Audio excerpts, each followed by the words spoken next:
All right, welcome to the Lion Counseling Podcast. I'm Mark Odland, founder of Lion Counseling and certified EMDR therapist.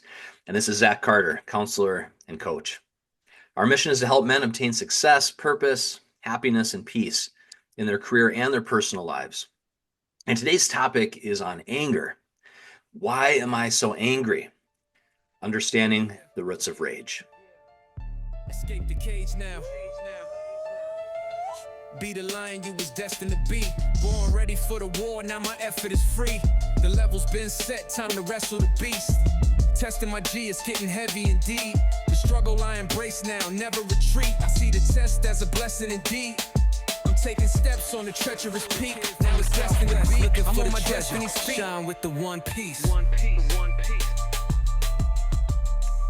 right, welcome back to the Lion Counseling Podcast.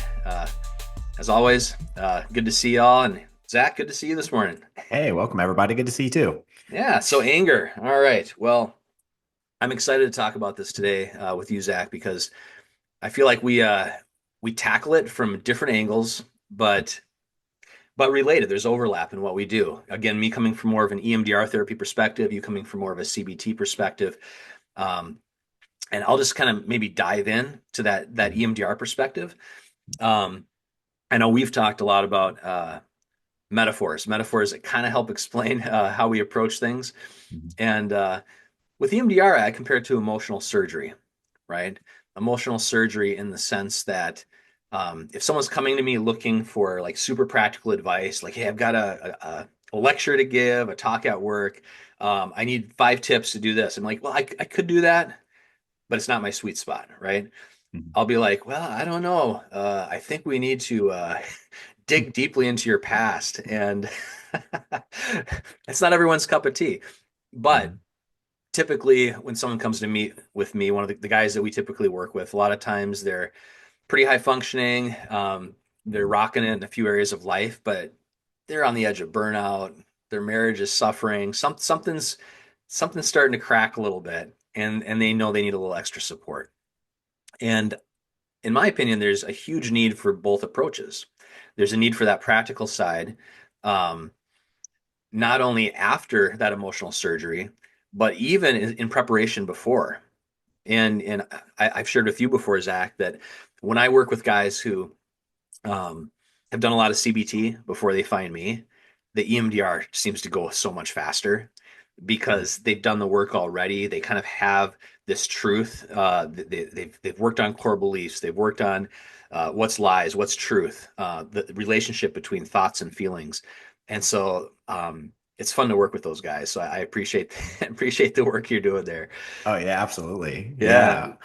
Well, and so if a guy comes to you and is still struggling with anger, like what is he supposed to do? What do you do with that? Yeah. So the way I pitch it is I'll say, different therapists work differently with this, but um, what I'll tell them is if this stuff comes from your past, right? I mean, I'll demonstrate it with a simple kind of example. I'll say, if you're like most of us, you've got a few sensitive spots, right? A few buttons that if they get pushed, those are the things that kind of set you off. And usually they're themes, right? So for one guy, it's every time he feels controlled. That really does it. Another guy, it's every time he feels helpless. So that might be in an argument with his wife, or it might be getting cut off in traffic and the road rage kind of flares up, right? For someone else, it might be anything resembling criticism is that sensitive spot. And what I do with guys is I'll help them really identify that feeling, where it comes up in their everyday life, and that's usually why they came to therapy. But then we have some techniques where we can kind of float that feeling or that belief back in time. And almost always there is a trail of experiences where the seeds of that lie or that negative, oversensitive response were planted, right? And for a lot of people, it starts when they're a kid, and kids are resilient, they're amazing and creative, but sometimes the things that they do to kind of emotionally get through hard experiences as a kid get solidified into a kind of operating system that helps them get through that, and it works well enough to carry it with them into adulthood until it doesn't. And so oftentimes when people come in with anger, with guys come in with anger, I'll help them identify that typically that's a surface emotion, and that what it's really pointing to is something else under the surface. And before if they slow down long enough to think about it, usually it's not going from peace to anger. It's they're doing okay. There's some kind of external trigger or stimulus, and I'm guessing you'll talk more about that too, Zach. Um, and oftentimes it's the brain saying, "I don't want to feel helpless. I don't want to feel out of control. I don't want to feel not good enough. I don't want to feel worthless." Fill in the blank. And then the brain says, "I know how to fix that. Mhm. How about a little drop of adrenaline and some blood pressure?" And Yep. like it's kind of like, would you rather feel like a scared kid sitting in the corner, or would you rather feel like you got some power? Mhm. And so I went to a training once with another EMDR therapist who worked with veterans almost exclusively, and he literally wrote a book called "Why Am I So Angry?" or something to the effect of that, or like why do I not have permission to be angry? Because Mhm. it was such a common theme with people who had experienced trauma, and it was kind of this sense of, how did he put it? Anger does a great job of pushing people away and pushing negative emotions away. Interesting. So I thought that I, that did stick with me. That did stick yeah. with me, and so basically, when I do EMDR with someone, we uncover the seeds of where anger was planted, the things that change the nervous system for that person. And then we systematically kind of target those memories and heal them, desensitize them, and heal them from a more truthful perspective so that the brain changes the way it's stored. So if a guy had a lot of experiences of helplessness, we reprocess those memories of helplessness with EMDR, and those memories no longer have an emotional charge. Um, Now, when he gets cut off in traffic, he might still be annoyed. He might be like, "What a jerk," but then he can be Yep. like, "Deep breath. Okay, God bless that guy. Who knows what his day is like?" Right. But it's almost like the nervous system is able to not go from 0 to 60. Right. He's not furious. He's frustrated. Like That's a it's, good way to put it. yeah. Yeah, Hmm. yeah. It's almost like it's taken the emotional charge out of it. I mean, I tell people, EMDR is not going to fix the stressors of everyday life. I mean, life is life. Life can be hard. But Right. what it can do is get you to a baseline in your nervous system Hmm. so that you can respond proportionally to Yeah. the situation, not Right. the situation plus this flood of other stuff coming from this wounded place, Right. right? And we also And don't want it to get rid of emotions completely. Like you right, need those because they're like an indication that you something needs to change in some way. that's exactly right. That's exactly right. So yeah, I mean, so that's kind of how it works. I think about it as emotional surgery. I think of, I think about guys who've done the CBT with someone like you, Zach, ahead of time. It's like awesome. I'm like, yes, this is going to go good. Right. Maybe 10, 12 sessions of EMDR, they're going to be in a very different place Hmm. emotionally, Hmm. less reactive. Right. So you're looking for the root. So like dig in, find the root, and that trail, like it's not about the anger that's on the surface. It's about like all these things that led up to the anger. Yeah, that's right. That's right. And it's not even about homework. It's not like I'm going to give my client, like, when you feel angry, do these 3 steps. Right. That's super important, but that's just Mhm. not my lane.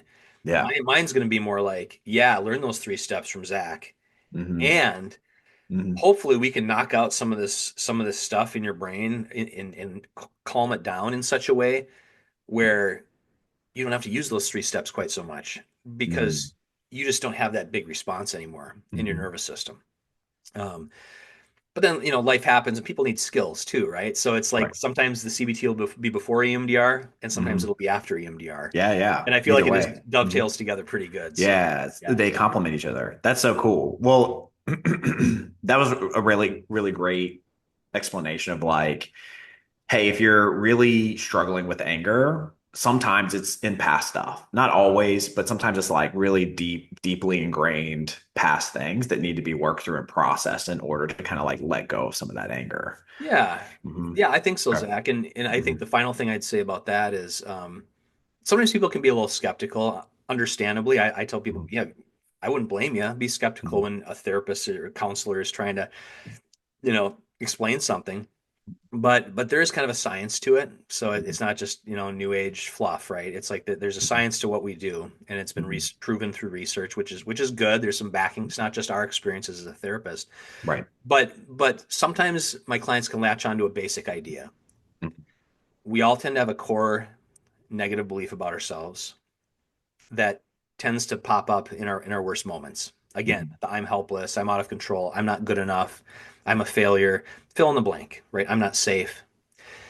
And if you can figure out what that is, then a lot of things make sense. Oh, no wonder I get so mad when my wife says that.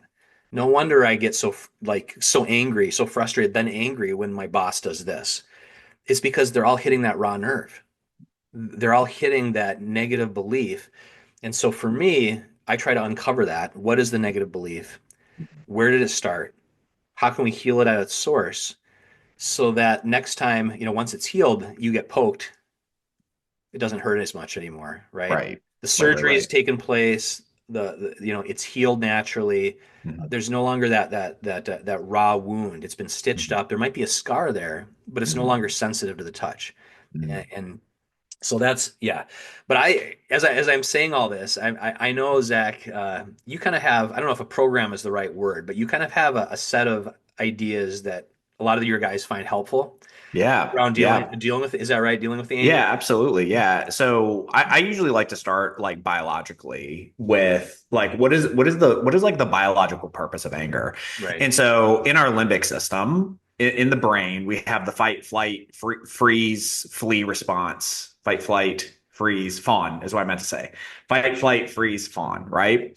And so each of these are tied to certain emotions, right? So flee is going to be heavily tied to fear, sometimes freezes as well. Freeze is also like depressive symptoms, right? You like stay in one place, like you don't go anywhere, right? But fight is going to be heavily tied to anger, right? It's Right. protection. You're Yep. protecting yourself. And so when you were talking about how anger is a good way to push people away, but also push emotions away. That's so well said and really helped me to kind of conceptualize that when I talk to clients about anger, I kind of talk to them about it in the same way that I talk about triggers for addictions, right?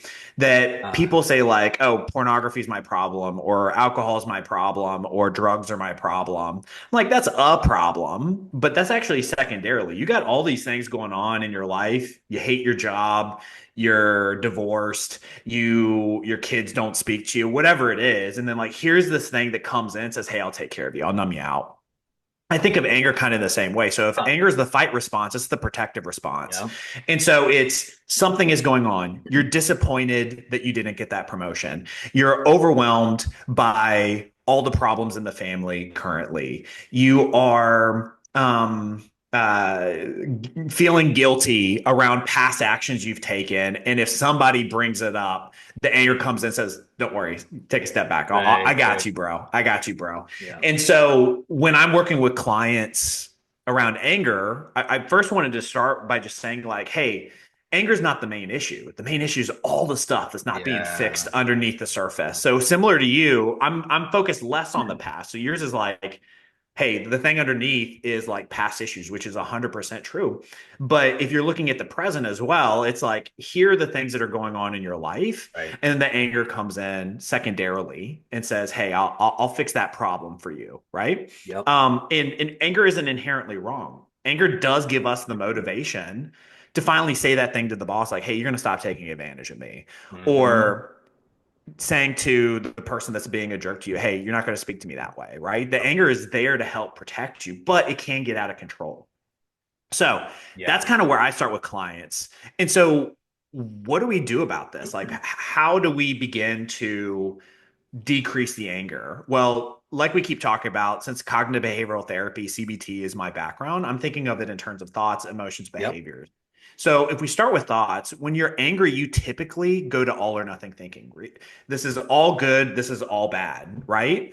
I'm completely right, they're completely wrong, right? So you go to that all or nothing thinking, and the brain is designed to do that. It's not a glitch in the system. It's a function of the system. If you're running away from a tiger, you're not supposed to say, oh, well, is this tiger really coming after me or is it not coming out? Like Right. maybe the tiger is coming to say hi. Like, oh, that's kind of a pretty tiger. No, there's no like nuance. It's I run away from the tiger, I die. It's one of two options. Right. And so those mechanisms have moved into suburban life and city life now. And so when we're at our job, we still can go into that all or nothing thinking. So one of the things that we want to notice about our anger is like, hey, oftentimes there's nuance to what's happening.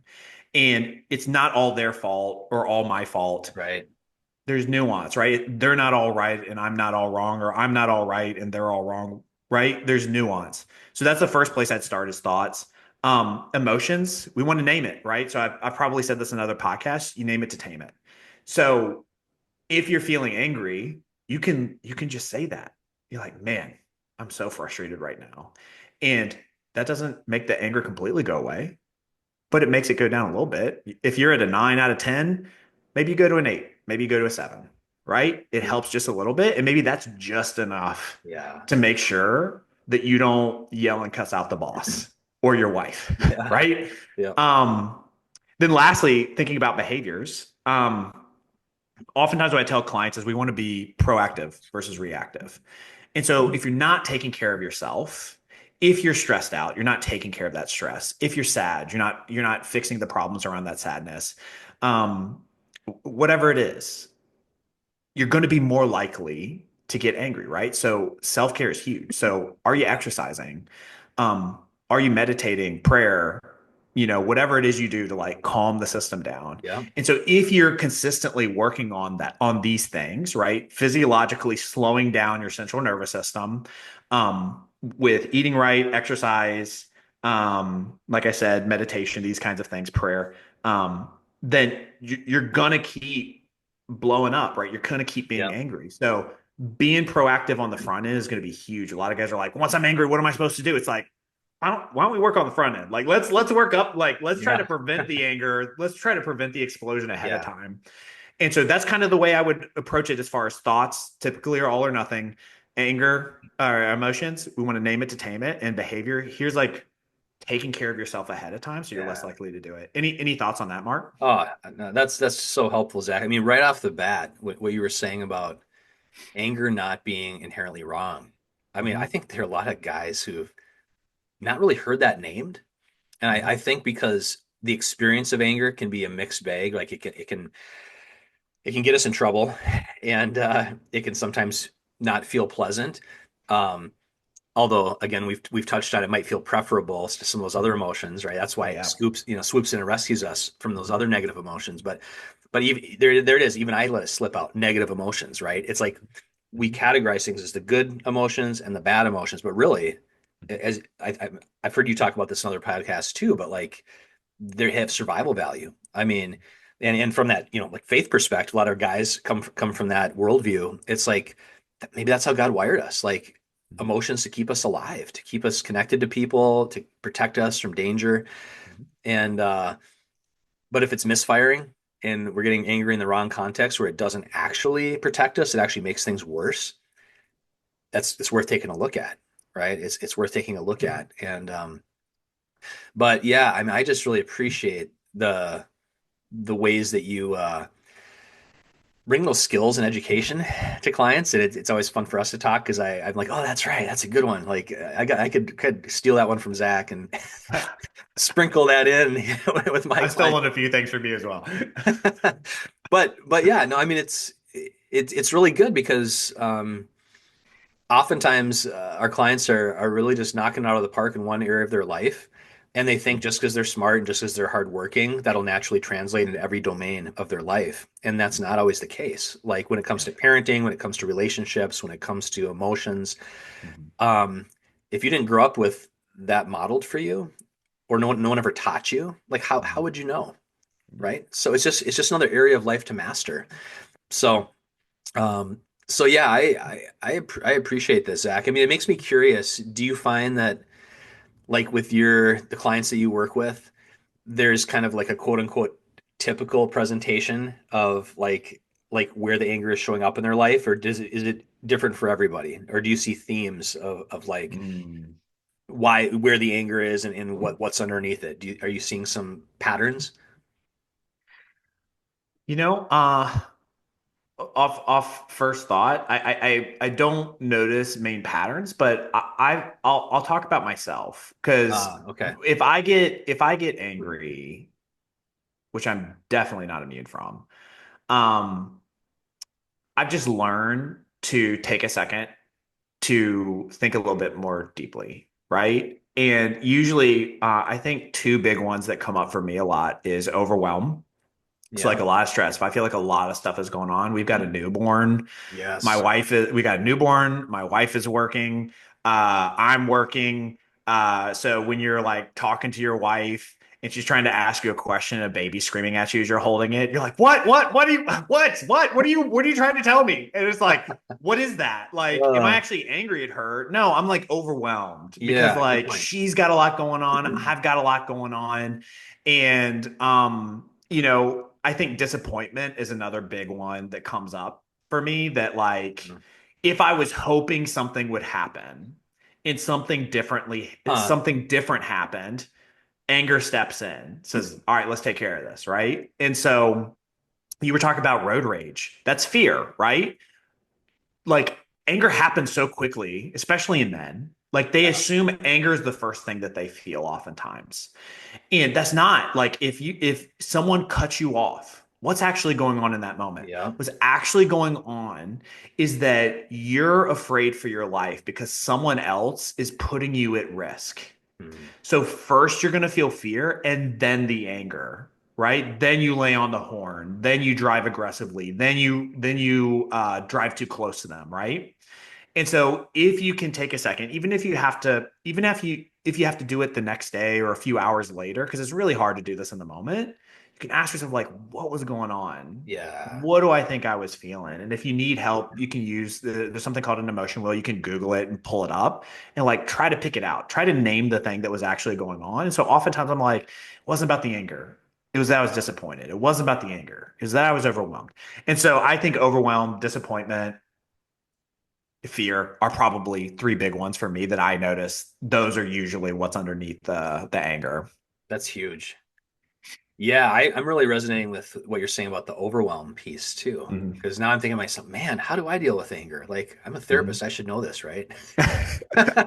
But I mean, if I'm honest with myself, I think about that for me, and a lot of people in my life would say, "Wow, you're so calm under pressure, Mark. Like you're just so steady, this and that." But there are definitely times when I don't feel that way. Mhm. And I think part of it for me, I wonder, is kind of what you grew up with too. So I had a dad that was like that. He was pretty stoic. Mhm. He was gentle, but he was very steady. But he also, I think, probably avoided conflict a lot. Mhm. And so when anger did flare up, I didn't hear my parents argue much, they shielded us from that pretty well. But like if anger did pop up in some area of my life, it felt kind of foreign. Kind of felt extra scary because I wasn't like, I didn't have a model for like, I don't know. So it's interesting. So like there are times when I'll have a disagreement, with my wife or something will come up and someone will be understandably angry. And I find myself having like this, ooh, like this Mhm. overwhelm. Like I think that you talked about the fawn response. Mhm. Like I just kind of want to shrink a little bit. Yeah. And I'm Yeah. like, I'm not really in danger here. Like, what is happening? Mhm. That's Mhm. interesting. And Mhm. so just recognizing those patterns, Mhm. I think that's big. I think that's yeah. Yeah. I'm getting a good session here, Zach. I appreciate You're welcome. I'll send you the bill later on. Uh, it. well, that's all I had today on anger. Did you have any last thoughts on your end before we started to wrap? Yeah, I mean, I think the only thing I'd say would be that if someone's out there listening and that is something they're really struggling with, or maybe they don't want to admit they are, but other people have pointed it out, a natural response is like, well, why don't I have a right to be angry? Like, we're not saying you don't have a right to be angry. You very well might have a right to be angry, either to because you're typically like you actually are being threatened emotionally or physically in some way. It might be big, it might be small, or there might be a genuine injustice that's happening. And anger can be a response to injustice too. And so I think for the guys we work with, it's kind of like hey, we just want to be honest about it. Like we're not here to judge you about it. But like let's figure out if it's spilling out in your life in ways that aren't helpful. Mhm. Let's try to get a handle on it, tame it, try to tame that down, have it be something that doesn't I don't know. It's like a quote from Rocky or something. It's like, let it be fuel, don't let it burn you up or something. Like Oh, interesting. maybe that's the Yeah. eye of the tiger thing. I'm probably Yeah. butchering that quote. That's pretty bad. But but yeah, there's definitely hope. And so whether you look in some resources for self-help, whether you want a little extra support, through coaching or counseling, I think all that can be pretty helpful. So Mhm. so yeah, I appreciate appreciate your time today, and for you guys out there listening, if you enjoyed this video, please think about subscribing uh, or hitting the notification bell to be informed of future videos. And if you're looking for help, you can reach out to us at escapethecagenow.com or check out the link in the description box. But as always, great talking with you, Zach. Yeah, you too. All right. Bye, everybody.